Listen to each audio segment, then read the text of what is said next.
Hi there, this is Jody. I'm the founder and skincare chef of Clean Kiss. We are Canadian based, all natural, all clean, pure, and simple skincare for your face, for your body, and for your hair. So I'm here today because as we are all starting to get into that mindset of thinking, okay, now it's September, the weather's turning colder, and we're starting to, bundle up and wear, warmer clothes. We are starting to think about, okay, the fall is here. And, like many people, I actually love the fall. I love to bundle up. I love to wear scarves and sweaters and, warm clothes and big socks and things like that. But what tends to happen is when people turn to the cold weather and they turn to those layers to be bundling up, especially here in Canada, we tend to start to neglect our skin. So that's what I'm here to talk about today is what should your fall and winter skincare routine look like so that you don't lose any great progress that you've made over the course of the summer when you've been really caring for your skin. So we tend to care for our skin better on our legs and our body when we know that we're going to be exposing it in bathing suits and in shorts and skirts and dresses and things like that. But I want to encourage you to not lose that as you go into the fall and winter. So you may have heard the expression that your summer body is made in the winter. That's usually referring to, muscle gain and things like that. However, your summer skincare is also made in the fall and winter. So I want you to think about how can you maintain what you've been doing all summer long throughout the fall and winter so that when it comes time for exposure in maybe at the new year, maybe spring break, maybe not till next summer, whenever it is, your skin has been treated well and you've been still applying your self-care and your healthy tips all fall and winter. So tip number one, don't stop hydrating. So here I've actually got, I throw this in my Vitamix. I throw in ginger, I throw in half a lemon, I just peel it and throw it in.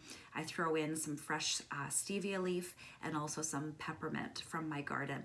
So, obviously in the fall and winter, I'm gonna need to find some stuff at the grocery store. I'm not gonna have it in my garden necessarily, but make sure that you're always hydrating all fall and winter. A lot of people tend to stop doing that.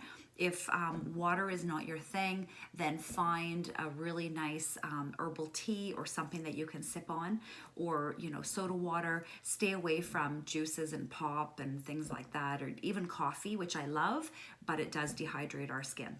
So that's number one.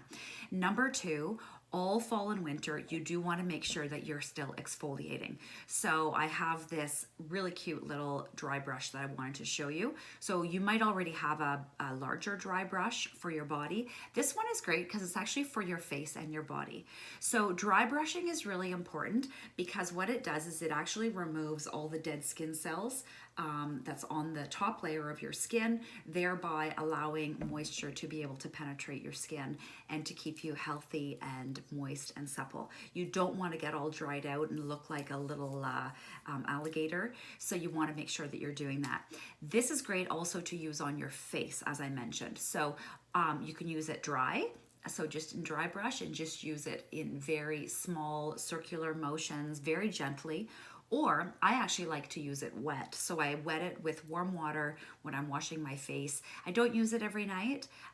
You can dry brush your body every day, but exfoliation for your face should really only be 2 or 3 times a week because your facial skin is actually a lot thinner. So you don't want to be thinning it even further by, scrubbing like crazy on your face. So exfoliating is really key. The next thing is making sure that you're applying some really great clean moisture that's actually going to penetrate the skin. So a lot of people love just using coconut oil. Coconut oil is great. I use it in almost all of my body products, and coconut oil is fantastic. It's got amazing healthy antibacterial properties, but it doesn't penetrate the skin. So using something that actually will help to create a barrier and really penetrate. So I love our turn it the right way. Our body butter actually has shea butter, coconut oil, grapeseed oil, and sweet almond oil. So all of those, and castor oil. All of those ingredients actually do something different. So castor is great for breaking up scars. The shea butter helps to penetrate. The almond oil just gives you such a nice feel. I love it. So all of them combined make a really nice barrier to help keep your skin feeling great. I have a lot of athletes that are clients that love to use this, both male and female, that use especially this scent, which is lemongrass and bergamot, and they use the matching cream deodorant as well to keep their bodies feeling really healthy and really great all year long. The important thing that I want to mention when I'm talking about body care as well is to read your labels. So always make sure that you're reading the labels on any products that you're putting on your body, because we know that 70 to 80% of what we put on our body goes in our body. And so read the labels.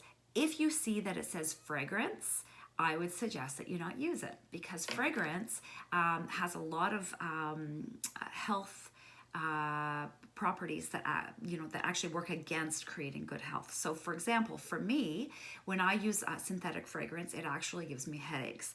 It took me years to actually figure out that link, because I was a perfume and fragrance junkie, and now I'm so sensitive to it and realized that I had that sensitivity for years and it was causing me to have daily headaches. So I will now only use products that are scented naturally with plant-based oils and butters and essential oils.